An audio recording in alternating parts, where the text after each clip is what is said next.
Good morning. Welcome to the weekend. Happy Saturday. And welcome to Hobby Evolution, a Back to the 90s episode. Hope you have your coffee handy. Oh, that's good coffee. I went back to my peanut butter crunch from Door County Coffee. Oh, it's so good. I got to have another sip. Oh, that's delicious coffee. So, welcome to the weekend. Gosh, it's the first week in June already. Can you believe that? Hard to believe we're in June already.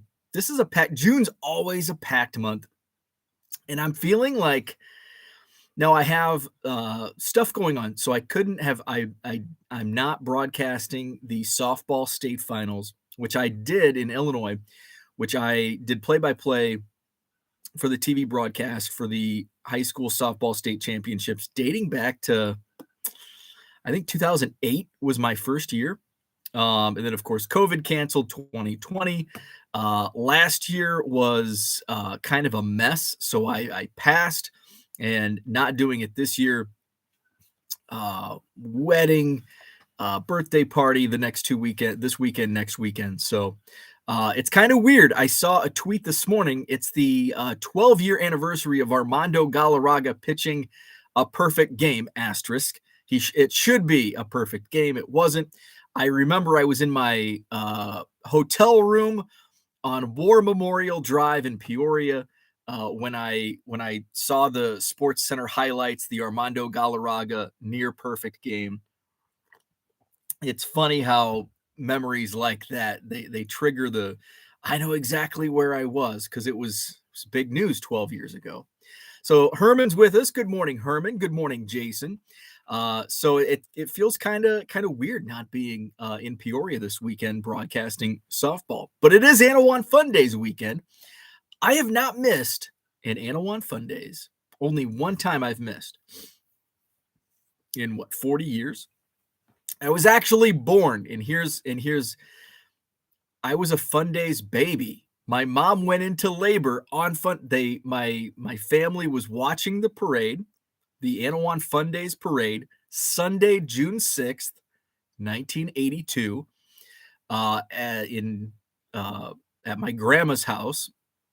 So I grew up the first 5-6 years of my life, grew up right next door to my grandma, and the parade route, which it was so this street was about 2 blocks. Well, it was a football field away from the high school, middle school, grade school. My school, it was all in one building, one really long building, spanned about 2 blocks, which was, and people that grew up in a big city or went to a big high school, they're like, oh, your preschool through senior year high school was in one building. Well, it was 2 blocks. So it was, and then so the school ran east to west, and then the football field ran north to south. So it was roughly 2 blocks. And then my house was on the corner that I grew up in early in life, and then my grandma lived. There's actually a house in between those 2 houses now that was built, I don't know, 20 years ago. When I was growing up, it was just a big grassy lot between my house and grandma's house. So anyway, my mom went into labor. They were watching the parade at grandma's house. Went into labor, and I was born a couple hours later. Only missed one Annawan Fun Day since, and it was in 2000, I believe, 10 or maybe 2009, somewhere in there. I went to California for my good friend Quincy's wedding, Quincy and Mallory. They were married in Carmel on a cliff over the ocean. Very fun wedding, very fun trip. That's the only time I missed Fun Days. So Annawan Fun Days always brings back the nostalgia in me, which is why I want to flash it back to the 90s today, because it's kind of a nostalgia weekend. If I have some time, I've got a lot of shipping to do throughout the day, and then I'll be on the road this afternoon for my cousin's wedding, or actually it's his wedding reception. They were married last weekend in Oklahoma, where his wife is from. So wedding reception tonight. So If I get some time this weekend, I'm actually going to be there for a couple days. So I may dig out some. My mom's been, and she probably has a box ready for me of crap to take home, and it's going to be hard to get rid of because I'm a hoarder, and it like I like going to my mom's house and going into my closet and digging out like old magazines and just random stuff. But she's been bringing boxes when she comes here, has a box for me to take home when I go there. So I'm running low on content when I go back home. It was always fun going through my room and my closet, digging through old stuff. Herman says, getting ready to dance with my daughter at her recital today. Very fun. Andrew is with us. Good morning. Jeremy says, happy birthday. Thank you very much. So I will not, my birthday's Monday. So no live show. No live show tomorrow or Monday because I'll be out of town. I may do a live video though, because I talk about Annawan Fun Days. Maybe I'll have to give you a glimpse of Annawan Fun Days and go live at some point, maybe during the parade on Sunday. Brian, what's up, Ginger Wisdom? Good morning to you. Dave, thank you very much. Thank you, Brian. Henry says, I got the fun to make your checkout easier. We've grouped these items for you to purchase first in eBay checkout. Glad I did lose a coupon or sales promotion. Bo's old now. Bearded Bookworm, happy birthday. Thank you so much. I appreciate that. It's the big one. It's the milestone, the big 4-0. It seems like I don't feel 40. I remember growing up, it's like 40 was old. Remember when you were a kid, 40? Like, oh my God. And like I remember as a kid back in the 90s when my dad was a little older, so I wasn't around. I think I was like a baby when he was 40. But I remember my mom turning 40 and like, Lordy, Lordy, remember that? Lordy, Lordy, look who's 40. That was a big thing. You put in the newspaper. I'm glad that's not a thing anymore. And then you like the black mugs. Oh my God, you're over the hill. You're 40. Now it's like 40 is the new 30 or 20 or whatever it is. I don't feel 40. I just don't, which is good. I guess that's good. So let's flash it back to the 90s. Nostalgia weekend. When we were going through cleaning up the storage area down here, my wife loves Marie Kondo, and there's another new show. Marie Kondo's like throw everything away. So Marie Kondo is my antithesis. Is that the right word? Antithesis? She's my kryptonite because I don't like to throw stuff away. So my wife's been on a new organization show. So when we put new shelving units in the storage area, got a lot of tubs together, labeled. So everything has like, here's the Cubs stuff that's not displayed. Here's like old memorabilia, like old personal stuff, like I don't know, school stuff and old pictures, like just stuff like that. And then the rest is like baseball card stuff. So I have 2 tubs, and it's called baseball card content, which is basically old magazines that I'm not going to throw away because I feel there's so much value. Like there's not monetary value to old magazines, and I'm going to use this because we're going to dive through this old Topps magazine from 1990. There's not monetary value. I mean, there is. Like this magazine probably sells for, I don't know, $5 on eBay. So there is some monetary value. I think, in fact, well, maybe not this one, but I bought a couple magazines from Mike Summers' store in Bloomington, Wax Pack Heroes card shop down there.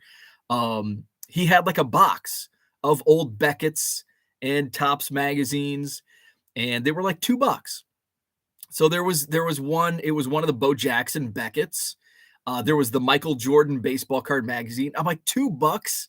Heck yes. I mean, the content alone is worth $2. So I always pick up, if I find old Beckett's, old baseball card magazines, it's just, I have to buy it. If it's like, I'm not going to pay $10 for a Beckett, but if it's a couple bucks, easy money. Easy. Let's see. Henry says, but see, parents dressed their age. Dad wore sweaters and ties. That's true. That's true. My dad wore the New Balance, and he wore. My dad had like whenever I see like an old man, it's like, gosh, he must have been shopping at my mom's garage sale. My dad wore New Balance shoes, blue jeans, probably Wrangler, or because he was a Farm and Fleet guy. And then a short sleeve, like not flannel, like the really light flannel, like it's so I guess that's not flannel, but like the pattern that you would see probably at Farm and Fleet. And he probably bought them 3 to a package because he had a never-ending supply of these shirts, but they had to have a pocket because he was a cigarette smoker. So he would have his pack of cigarettes in his chest pocket, and his short sleeve shirt. The dad look of the probably 80s. Time capsule bin from the 90s. Yes, sir.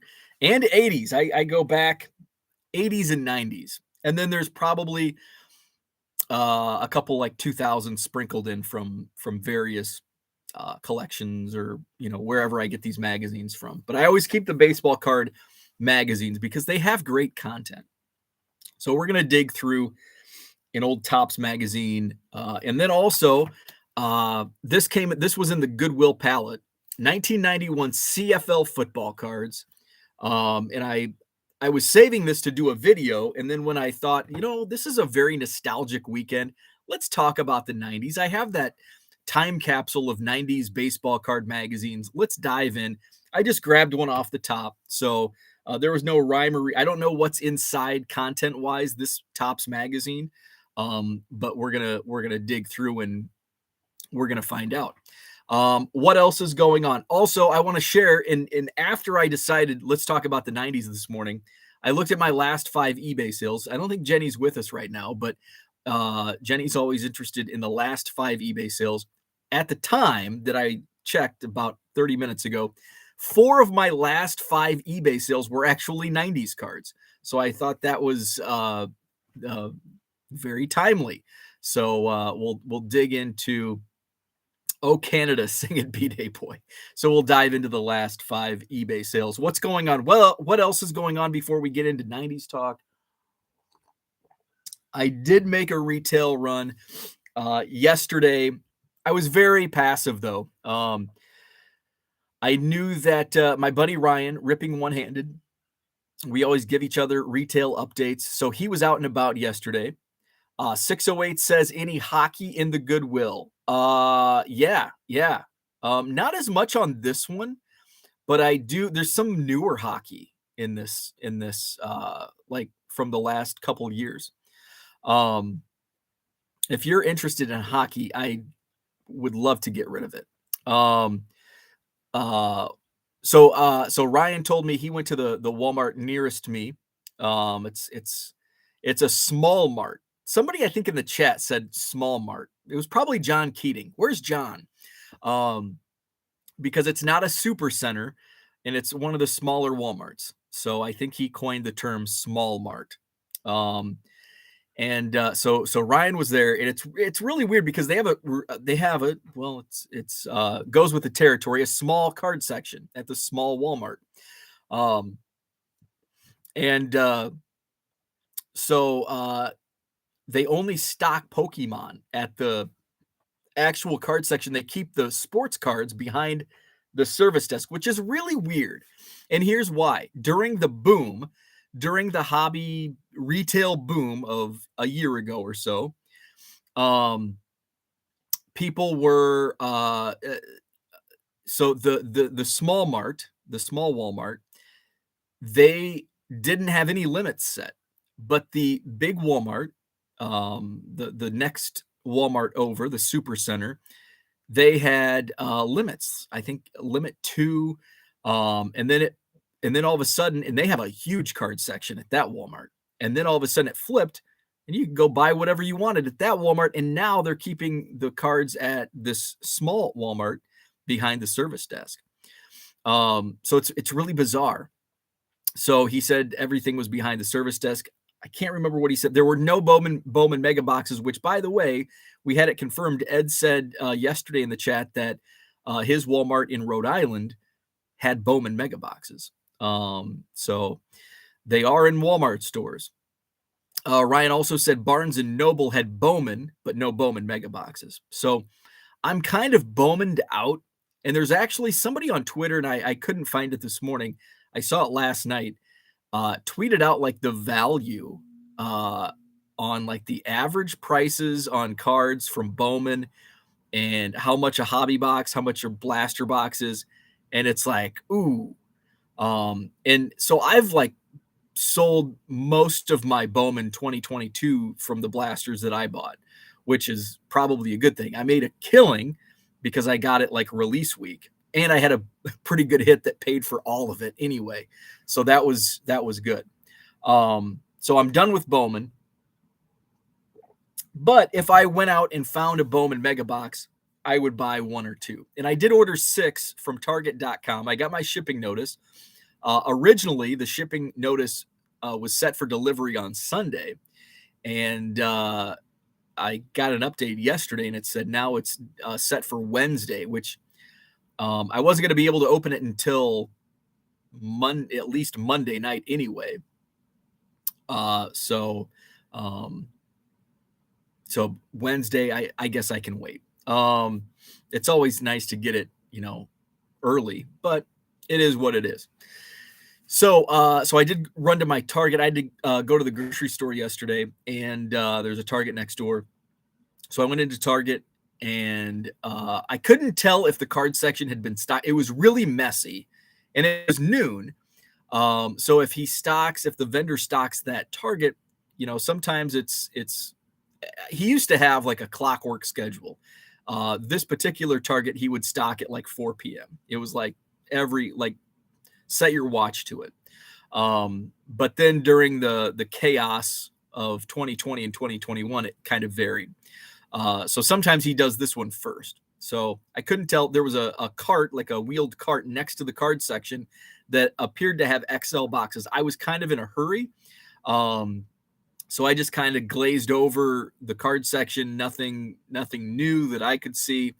And I wasn't going to wait around. So I told Ryan that. I'm like, I'm going to go back, this afternoon just to check it out. So I did at like 4 o'clock, and that cart was still there. The cart was still there, and the card section was still a mess. So I'm wondering if he stocked, and I looked at it a little closer.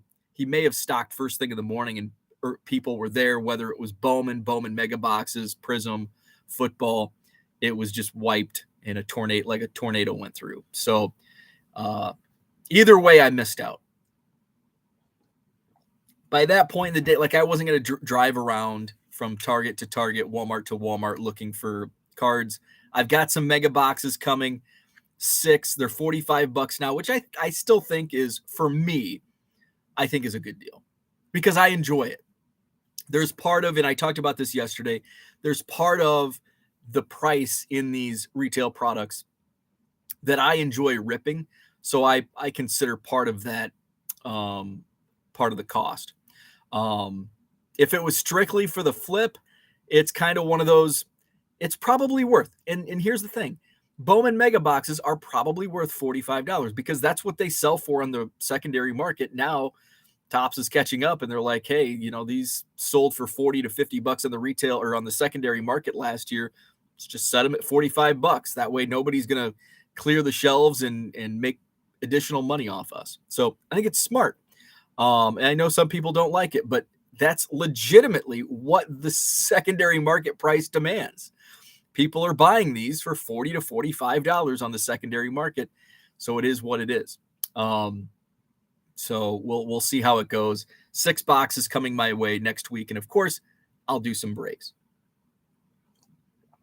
Dave says, how is the coupon special working on eBay? I don't do a coupon special. I just do a flat.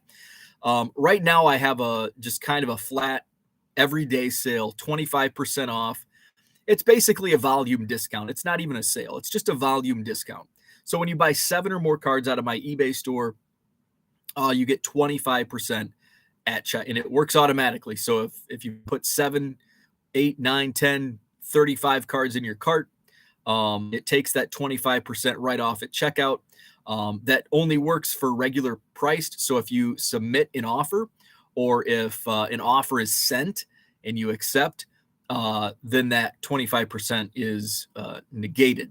And that's an eBay thing. That's, beyond eBay users' control. So I've never used the coupon. So I do know some people that watch this have used the coupon, and it's worked. So, but I personally have not used it. I will be doing another flash. I did a 50% flash sale, 2 weeks ago now. So I'll do another one probably sometime in the month of June. I don't know when yet. And it's probably going to be like, okay, I'm caught up. I can handle the influx of orders. That's probably how it's going to go. I don't think I'm going to time it at any, no strategy behind it. It's just going to be when I have time and when I'm caught up. Flash sale time. So get ready for that. Grand Salami SC. So let's dig into the 90s. Let's go through Topps magazine from 1990, the summer of 1990, which was already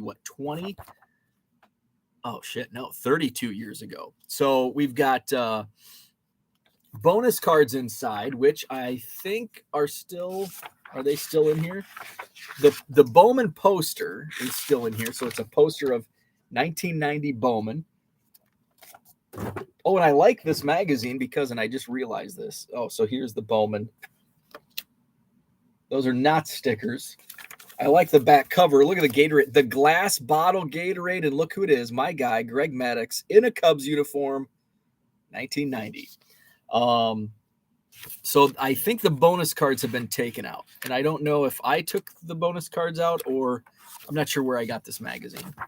Because it could have come from, sometimes a local auction has puts these on, and I get them for like pennies, basically. Right off the bat, look at this. How about RBI Baseball? Who was playing that? Oh my God. Love me some RBI Baseball. This is RBI Baseball 2. All 26 pro teams. They actually use the names, because on the advertisement it has Russell versus Sandberg, who were at one time teammates, which would have been the early 80s, because Rick Russell came back to the Cubs in 83? Or no, actually, no. Rick Russell came back in 81, because I think he has an 81 Topps traded card. And I think he pitched for the Cubs from 81 to 84. It's a second time after his run in the 70s. Reader's Right is always fun to read. This one, Olympic cards. Why didn't Topps make a Will Clark Team USA card in 1985?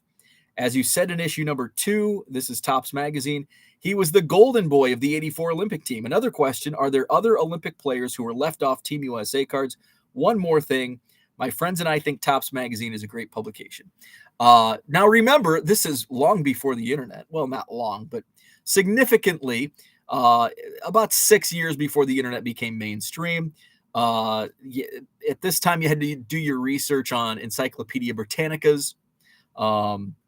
So Adam Bates from Altamonte Springs, Florida, wrote this question. So the answer from Topps magazine, Clark was not among the 85 Team USA cards because he still had college eligibility remaining at the time Topps was putting the set together, and thus was not eligible to be on a card. Yes, there were other Olympians who were not on the cards, among them Barry Larkin, Bobby Witt, Chris Gwynn, and B.J. Surhoff. Finally comes a warning that there are some counterfeit Clark Olympic cards out there. Stay away from them. Of course, remember, this is 1990. The Broder cards, those unlicensed Broder cards, were really big in the late 80s, early 90s, one of which was that Will Clark Team USA to look like an 85 Topps card. What else in Reader's Right? Here's a good question on boys and girls, men and women in the hobby. This is written by Jolene from Phoenix, Arizona. Jolene Davenport, Phoenix, Arizona. I am 8 years old and I am a girl. I would like to know how come boys think that girls can't collect baseball cards. I have 316 baseball cards. Boys also think that girls can't play baseball, but I play very well. One more thing, how come no girls play pro baseball? Great question, Jolene. Tops writes, true, there are no females in the major leagues, but during the 1940s, there was a professional women's league that toured the country and played some terrific ball. So hang in there, Jolene. History has been known to repeat itself. So I thought that was a well-written answer by Tops. Speaking of 90s and nostalgia, how about remember Ben McDonald, Baltimore Orioles? In issue number 2, the Ben McDonald's Tops magazine card shows him wearing number 23, but on the 19 upper deck card, he's number 50. I was wondering which one is right. That was written by a guy in Illinois, David Glenn, Decatur. According to the Baltimore Orioles, McDonald was number 23 when he came up with the O's last year, which is when the photo we had on our card was taken. This year, McDonald is wearing number 19, which is shown on his Topps 1990 card. The Orioles' Jay Tibbs is listed as number 50. Leo says Russell's second stint. Okay, 83. Why was I thinking 81? Why was I thinking 81? 83, 84. Thank you. Thank you, Leo. So those are some reader writes. Topps Magazine, summer of 1990. Let's see. What else do we have? I didn't go through these, so this magazine, so I have no idea. This is a pretty cool bazooka ad. Very colorful. Tops in the field, Sizzlers and Fizzlers. So this is Topps Magazine's answer to the Beckett hot and cold list. So number 1 on the Sizzler list, Topps' answer to the hot list, Ken Griffey Jr., no surprise there. Number 2, not a surprise either, Bo Jackson. Number 3, Ryan Sandberg. Cecil Fielder, number 4. Nolan Ryan, number 5. Jose Canseco, number 6. How about number 7? Lenny Dykstra, a Sizzler. Number 8, Ramon Martinez. Number 9, Ricky Henderson, tie for 10. And this is a good one. Kelly Gruber and Frank Viola, tied for number 10 on Topps' answer to the hot list in baseball cards. Fizzlers, who's on the cold list? Now, the cold list was always, and as a kid, and I was 8 years old in 1990, these always confused me because it was like, what really confused me was some players were on both lists. Let me see if Topps, the Beckett hot and cold list oftentimes had players on both hot and cold. Let's see if there are any over. Nope. So Topps did it right. There's nobody that overlaps. So number 1 on the cold, and I'm going to call this the cold list because Fizzler just, the hell's a Fizzler? So Topps Magazine, number 1 cold list, Pete Rose. And I think he made a lot of cold lists, especially after his gambling issues came to light. Number 2, Oral Hershiser. Number 3, Mike Greenwell. Number 4, Dale Murphy. Herman's going to be upset to hear that. Number 5, Nick Esaski. I can never pronounce his last name right. He played for the Cincinnati Reds. I do know that. Jim Abbott, number 6. Another Angel, Wally Joyner, made number 7 on the cold list. Greg Jeffries. Now, 88, 89, he was the hot list darling, but by 1990, he is slipping, and he's now on the cold list. Andres Galarraga and Ruben Sierra rounds out the top 10 on the cold list. Here's a good one. Topps in the field. Your favorite 1990 Topps cards. So this 1990 Topps is good for me because this is like, that's the set that I remember the most, truly collecting. Like 1989 was the year. 88 was the first year I remember like opening packs. 88 Topps football, 88 Donruss baseball. Those were the first packs I remember opening. 89 was when I bought packs like on my own with my allowance, and I was buying Topps. I remember buying 89 Bowman. There were some like non-sports cards I was buying in 89. But then 1990 is when that was when it all came together. What I mean by that is I was actually building sets. I was more active buying. So 90 Tops was something that I was putting together. I was big into baseball cards in 1990. By 91, I was more into football. But 1990 Tops. So this is actually, I think this was like a poll that Topps magazine took. Your top 10 favorite Topps cards of the 90s. My probably top 2. I'm going to go 3 because I got to throw a Cubs card in there. I wasn't going to throw in Earl Cunningham, but Earl Cunningham, the 90 Topps card, that's going to be on my short list. The Topps Gold Cup, Ken Griffey Jr., and of course, the Frank Thomas draft pick rookie card. So the poll that Topps put out, Bo Jackson, A. Bartlett Giamatti, the commissioner, who was only commissioner for 6 months before he passed away, Ken Griffey Jr., Jose Canseco, Nolan Ryan, and Nolan Ryan had those highlight cards to start the set. Those were cool. Eric Davis, Will Clark, a tie for 8th between Jim Abbott and Ryan Sandberg, Greg Jeffries, and Mark McGuire. So those were the top 10 favorite cards from 1990 Topps. This is gonna be fun. Down on the farm. Leo says Rick Russell split between the Cubs and Yankees. Thank you. Okay, so Russell was probably his first stint then. So 81 was his first stint, and then he had a Yankees card in the Topps traded set. So he went from the Cubs to the Yankees and then came back to the Cubs in 83. So 81 was still part of his first stint. So he was in regular Topps as a Cub. Thank you, Leo. So down on the farm, the first annual, which I hate that term, it should be inaugural. The first annual all rookie sleeper team. Here we go. Many of tomorrow's superstars are still in the minors. So who is in 1990 part of the all rookie team? Prospecting 32 years ago. Who are we buying? Who are we hoarding in 1990 Topps? We're buying those, and I've got some sales slips from collections I've bought, people buying like hundreds of these cards. At first base, who are we prospecting in 1990? From the Milwaukee Brewers, George Canale, or Canale. I don't know how to pronounce his name either. Second base, from the Minnesota Twins, Chip Hale. I remember him being a hot prospect back in the day. However, like the first sentence, everyone loves this 26-year-old's tenacious approach to the game. 26? Like if you're a rookie, a prospect at 26 today, you're an afterthought.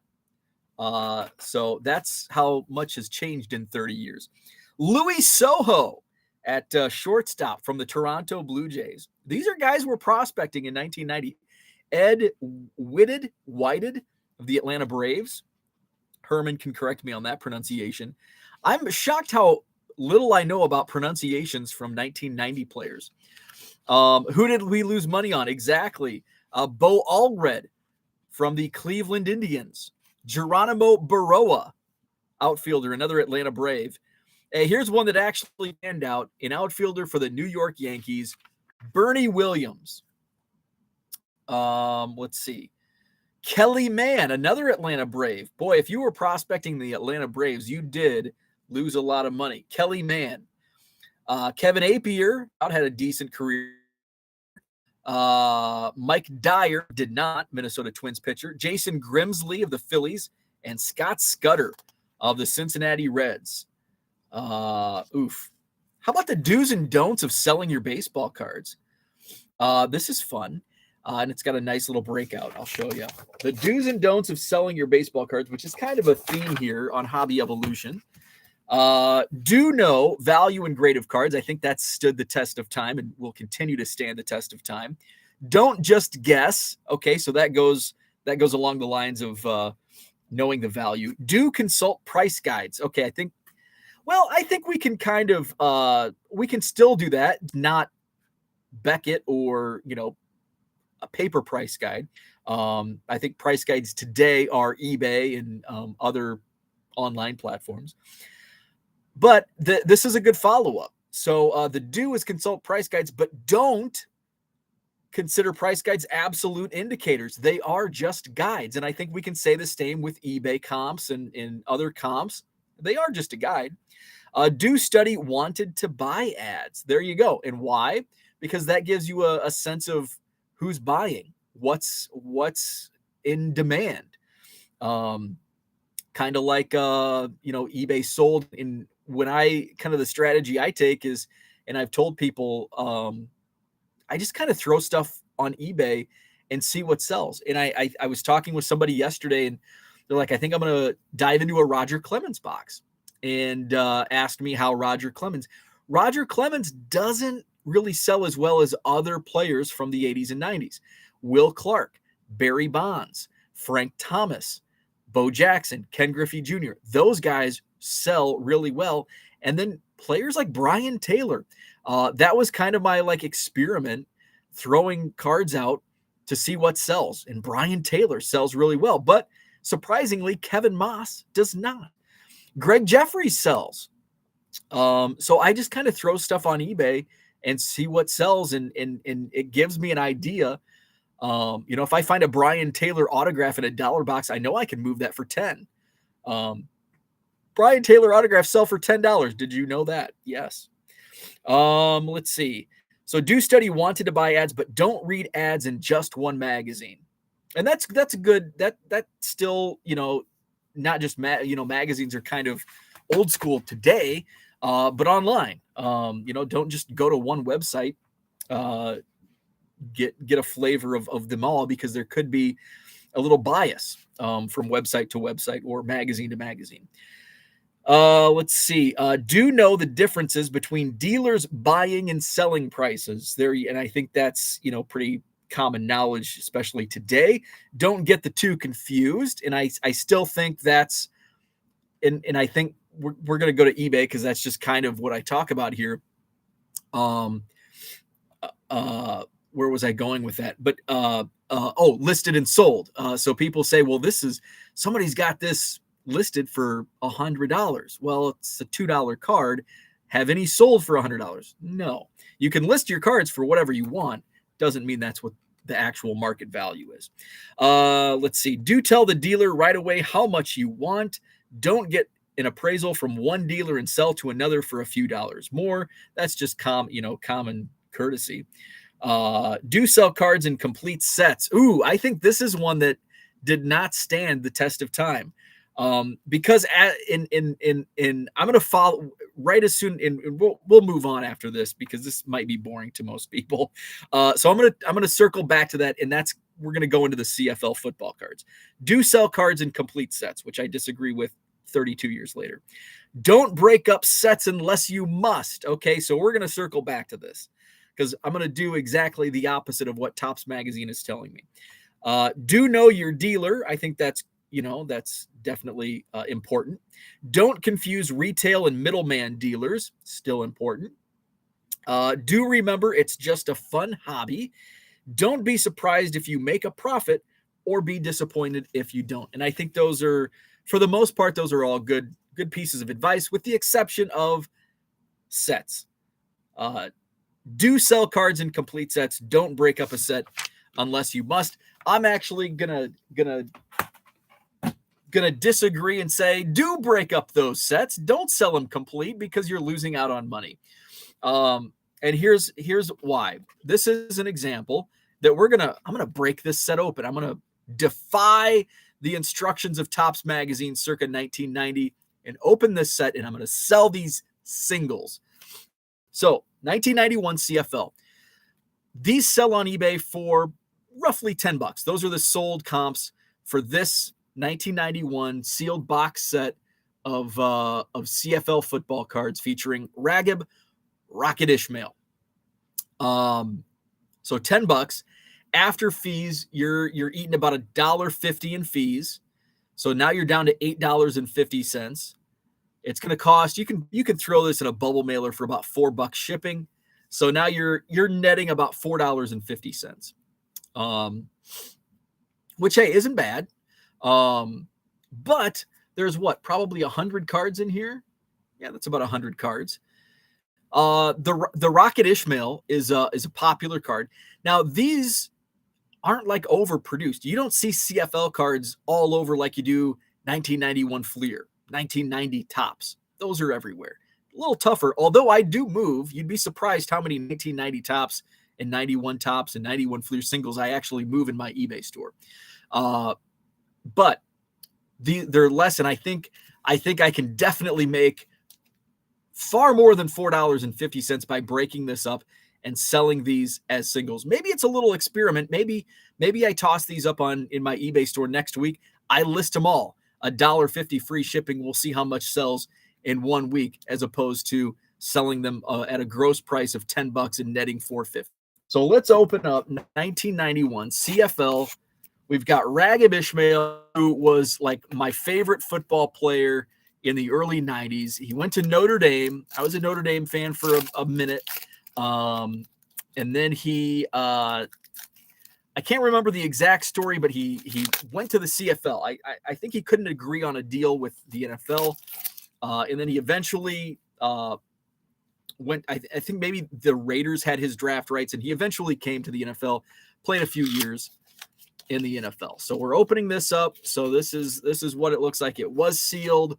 Tops in 1990 told us not to do this. Break up sets. We are going to, because I can make more money selling these as singles. Looks like we do have a little bit of bricking. We got quite a bit of bricking. Look at that up top. That's not good. We don't like to see that.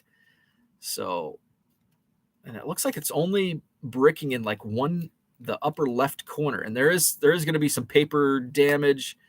Oof. Yeah. So some of these we're going to have to just put in a bulk lot or toss. So we've got Lloyd Fairbanks of the Calgary.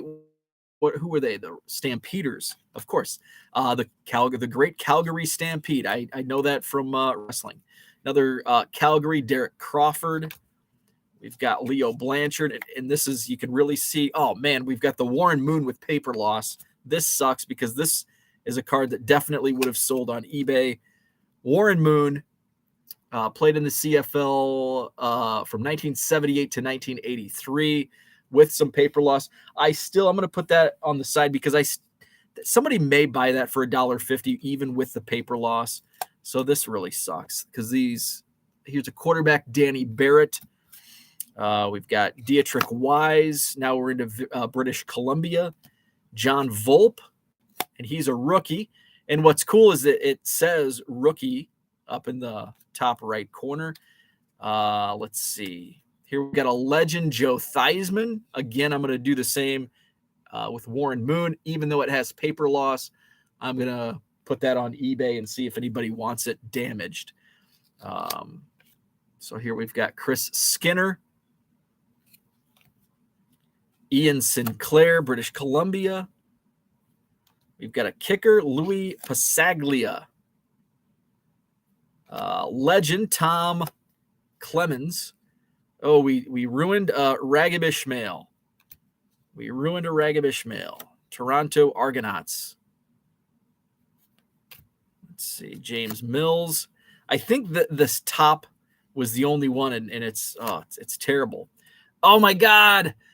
Oh, I remember I had this card. I was a huge Doug Flutie fan. Again, I'm going to try to put this on eBay with that paper loss in the upper left corner. Oh, that sucks. That was one of my favorite cards as a kid. I was a big Doug Flutie fan. Card Hobbyist, what is up? Good morning to you. I'm outside watering the garden since it decided to rain everywhere but my house. That's how it's kind of gone here. The other day, it was early last week. I mowed. I think it was Sunday or Monday. Whenever I mowed, and as soon as I put the lawnmower in the garage, it started thundering, and I'm like, it starts thundering, and then it never rained at my house. But I went to. Looks like there's some water damage because this Raghib Ismail, I can feel it's like warped in the bottom right corner. I'm just actually going to toss those paper loss cards. And then I drove in like a mile south. It had poured. So these have not been damaged. So we've got a Raghib Ismail, the Rocket, James West of Winnipeg, Robert Mims, Winnipeg, Stan Mikawas, Winnipeg Blue Bombers. So this would have been unfortunate if you sell this for $10 and the buyer decides to open them and says, hey, they're damaged, and then you're out. So maybe this was a good move to just open them and toss the paper loss damaged cards. But these are not damaged, so that's good. Tom Burgess, quarterback. Boy, they really loaded up on Raghib Ismail. I think this is the fourth card already of the Rocket. Card number 101. Toronto Argonauts. And so some of them have rookie or legend. He's got his own Rocket in the upper corner. Lyle Bauer. I was hoping that there'd be a couple other players that I recognize besides current players. Of course, Joe Theismann, Warren Moon, we know. Doug Flutie. But some of the actual players on the set. So here's a checklist. Does it say who's on? I don't even know who the players are. Daryl Smith that are on that checklist. Reggie Pleasant. Here it looks like we're coming up on the Raghib Ismail base card. There we go. Card, probably the fifth Raghib Ismail card already. Don Moon, British Columbia. Rodney Harding. Harold Haleman. Another checklist. This must be the cup, whatever cup they call it in the CFL. Matt Dunnigan, Toronto's quarterback. I thought at least might have heard of the quarterbacks, but so far I have not heard of any of these players besides Raghib Ismail. Ted Wall, we've got Saskatchewan. They are the Rough Riders. Dave Ridgway. Here we've got a CFL All-Star with an All-Star mullet, James Mills. Donald Narcisse, another All-Star coming up. Ray Elgard, Saskatchewan. Saskatchewan's just a fun word to say, Saskatchewan. And then, of course, the capital of Saskatchewan, Saskatoon. Where are you from? Saskatoon, Saskatchewan. Richie Hall, Jeff Fairholm, Mike Clemens. Here's another Ray Elgard. He's must be an all-star. Gets the two-card treatment. 1991 CFL football cards. Roger Aldag. Rob Smith of Ottawa. Lloyd Lewis. Oh, it's been too long. We needed to throw another Raghib Ismail in here. We can't have too many non-Raghib Ismail cards in this set. Stephen Jones, Bart Hull. He's got to be a center. No, a fullback. I guess Bart's a good fullback name. I was thinking center, probably because of Bart Oates. Oh, we got to get another Raghib Ismail. Oh, and they throw, of course, the early 90s, it was like the Wild West of trading cards. So you could put like unlicensed images on cards, and you can get away with putting Notre Dame logo on there. Today, of course, there'd be Paul Lesko would have his hands full reading all of the litigation. Reggie Barnes, Damon Allen. What's the over-under on Raghib Ismail cards? We've got this many cards left. How many Raghib Ismail cards are going to be in there? I'm going to set the line at 2.5. Over under 2.5. Raghib, this pile of how many cards? Probably maybe. I'm going to set the line at 2.5, which, I don't know. I'm going to take the under. I'm going to say 2. I'm going to take the under 2.5 and say there's going to be 2 more Raghib Ismail cards. Reggie Barnes, Mike Kerrigan. Okay, I think I've heard of this next guy. Herman Hurd. I think he played for the Kansas City Chiefs. Herman Hurd. He went to college at Colorado. And I think he did. Oh, here's a fun Greek name. Pete Giftopoulos. It sounds like a fake name, actually. Penn State is where he went to school. We're getting into some coach cards now. Daryl Rogers. So my thought on possible Raghib Ismail cards is maybe like towards the end, there's like just a bunch of them. So that's kind of why I wanted to set the line at 2.5. So maybe there's like a Raghib Ismail highlights, Rocket highlights, or whatever. Another coach card, Adam Rita, coach of the Argonauts in Toronto. Henry Williams went to East Carolina. Reggie Taylor, where'd he go? Cincinnati. So a lot of these guys went to college in America. McGill is where Michael Souls went. That must be a Canadian university. Coach card, Bob Obilovich. That also sounds like a made-up last name, Obilovich. Willie Pless went to Kansas. Ray McAreedy, West Ontario, so he is Canadian. So now we're down to this many cards. How many Raghibs? I said 2. I went under 2.5. Tracy Ham, Georgia Southern. Another coach. Oh, we've got a Raghib Ismail card coming up. So here's one. We're at 1. Set the line at 2.5. I went with 2. Craig Ellis, San Diego State. We've got Rod Connup. Rod Connup of Wilfrid Laurier. That's definitely a Canadian school. Another coach card, John Gregory. Oh, he went to Northern Iowa, not far from here. Oh, we got our second Rocket Ismail coming up. Dan Bass, Michigan State. So here's the second. Oh, looks like we've got a little paper loss on the back. Raghib Rocket Ismail. So there's 2. Tracy Ham is a legend at Georgia Southern. That's where I went. Oh, very cool. Looks like we've got some bricking on this last stack as well. We're at 2 Raghib Ismails. Steve Goldman, coach of the Ottawa Rough Riders. Greg Peterson. Brent Matic, Calgary. Kenton Leonard, Nichols State. Coach Wally Buono. Ron Hopkins, Calgary. Went to Murray State down in Kentucky. Daryl Hall. If there's an Oates coming up, if there's a John Oates next, I'm gonna really be suspicious. Daryl Hall. Matt Finley. And David Beckman, not to be confused with David Beckham. So there you go. Terry's running late, but good morning. Good morning to you. Just ran through a whole bunch of CFL cards.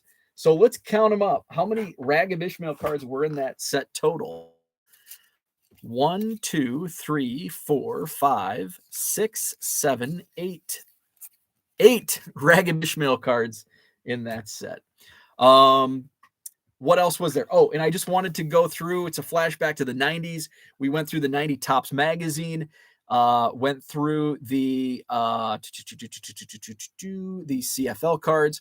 Last 5 eBay sales, which I've made some sales since, and none in the 90s. So the last 3 actually not 90s cards. But when I looked this morning before I went on, 4 of 5 were 90s cards. So last 5 eBay sales, since I've gone live, a 2020 Panini Prism Draft Picks Fireworks Mason Wynn, who's in the Cardinals organization, sold an old minor league card from 1982, the Madison Muskies, Keith Call. John is late. What is up, John? Just wrapping things up, going over my last 5 eBay sales. Let's see. Then we get into the 90s. 1990 Upper Deck Baseball Heroes, Reggie Jackson. A 1992 Leaf Gold Edition, Jeff Bagwell. And then a 2017 Bowman Dansby Swanson rookie card. Those are the last 5 eBay sales. Some of the other 90s cards that sold, a 96-97 Topps Kevin Garnett, a 1995 Classic Draft Pick Warren Sapp, in a 1992 Topps Dairy Queen Team USA, Jim Abbott, and also in there, a 1987 Don Russ rated rookie, Terry Steinbach. How about that? Those are some of the last eBay sales. So that's always fun to go back and see what's been selling on eBay. So that is what I had for today. Our little flashback to the 1990s. Thanks for indulging me this morning. Again, I will not be live again until Tuesday morning. Tuesday morning, we'll be live back at 7 a.m. Central. I may pop on live at some point in the next couple days. Maybe give you a glimpse into Annawan Fun Days that I've talked so much about. So if I do that, it would be Sunday, tomorrow. Today I'll be working doing shipping until this afternoon, and then I'll be heading down my cousin's wedding reception tonight, and then the parade tomorrow, and maybe show off a little bit of Annawan Fun Days tomorrow. So, and then back at it Tuesday morning, 7 a.m. for Hobby Evolution. John is with us. John Braden, new to the channel. You got any videos of how you managed to ship this stuff without taking 4 hours? Unfortunately, no, I do not. Basically, it's there shipping is there's ways to make it a little more efficient, but the actual shipping is going to take time. And I think the way you make it more efficient is organization. So I have tabs set up, and I'll show you. This has helped me a ton. This has really sped up how I ship it. It depends on how big your inventory is. So I was getting away with when I had 3,000 cards in my eBay store, I was able to get away with dividing up into year, sport and year, baseball and so I have like 2000, like when you go back, like 78, 79, 80, those are just in years. But then as you get all the products, I think 2013 might be the first year I broke it up: Topps, Bowman, Heritage, Panini. And then now I just buy so much, and I get so much in bulk lots of newer product that I was splitting baseball up into several tabs. Now I do this, and this has helped huge. And so I have box 2 tab E. Now I actually did change this up a little bit. So I had this box. This is my second box. I had box 2 row 1 tab A. I went away from this, and I'll tell you why. I went away from this because as I pull cards, I can fit more in row 1. And so now cards that are in row 2 are moving over into row 1. So now it's like, okay, now it's not really in row 2 anymore. It's in row 1, just because I want to utilize that space, just to have everything handy. So I went away with this box 2 row 1 tab A, and that's why I went with box 2 tab A, B, C, D, E. So I'm actually running out of room in box 2. I'll be moving on to box 3, but I have multiple boxes. So that's just like within recently, I have 2 football 4-row boxes that are by last name. But again, with everything now, I'm going to this. But the existing inventory, and I probably have 8 to 10,000 cards or more, 2 4-row, actually 2 5-row boxes of baseball, 2 4-row boxes of football, 2 4-row boxes of basketball, a 4-row box of like non-sports and wrestling, 21-22 baseball box, a 2021 pro debut box, and then a couple of boxes, 4-row boxes filled with heritage minors. So the box 2 tab A, tab B, tab C, that's what's made it more efficient for me. GoPro, John says do a time lapse one day. I could do that. I'm just trying to think of how that would work, because it's probably not fun. Annawan Fun Days is fun for me, but I don't know if it would be fun for you watching. So maybe I will. Maybe I can like throw some highlights together. We'll see. I'm trying to think through how I could make it work, and make it enjoyable for a viewer from home. John says GoPro on the head for a day. I should probably get a because I wanted to do video of a bike ride, and it's just it would have to be on a GoPro, not like where my phone is mounted on the handlebars. Cooter says, with no live streams from Bo this weekend, we are counting on something from the card cave, John. John Braden says, God, I never even thought of how time consuming it could be to just search for cards. Yeah, I mean, that was a problem I was running into before I really made my cataloging more efficient. I mean, sometimes it could take a couple of minutes to find, one or two cards. So yeah, it can be very time consuming. The actual shipping process, without hiring somebody to actually do it for you, there's just really no efficient way because you've got to, it's a process. You have to pull the order up, find the card, and then print the label. And I can get it done, I'd say it, start to finish. If I'm organized and if I don't lose cards like Cooter's Mauricio Dubon last week, which I did find and sent in your next package, I can, at least, I can get stuff done if it's all organized correctly, like a one card order, I can in probably 45 seconds.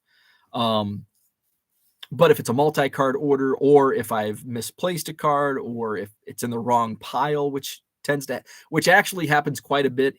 I've noticed there was a couple Willie Mays cards from, I think, 92 Upper Deck that were in my 93 pile, which now I know if I can't find it in my 92 pile, it's probably either in 91 or 93.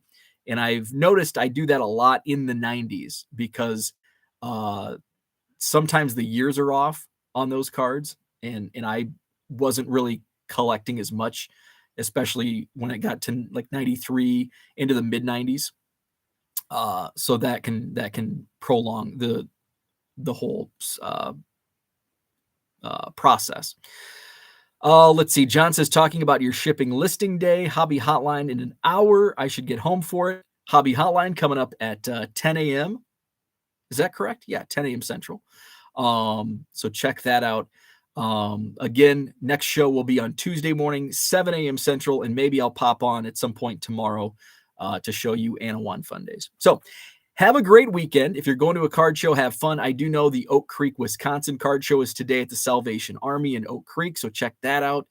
That's always a good show. Tony puts that on. He's a dealer at my show. Herman bought some stuff from him. Great guy. Check that out, Oak Creek, Wisconsin. I'll be back at it Tuesday morning. Have a great weekend, and we'll talk to you then.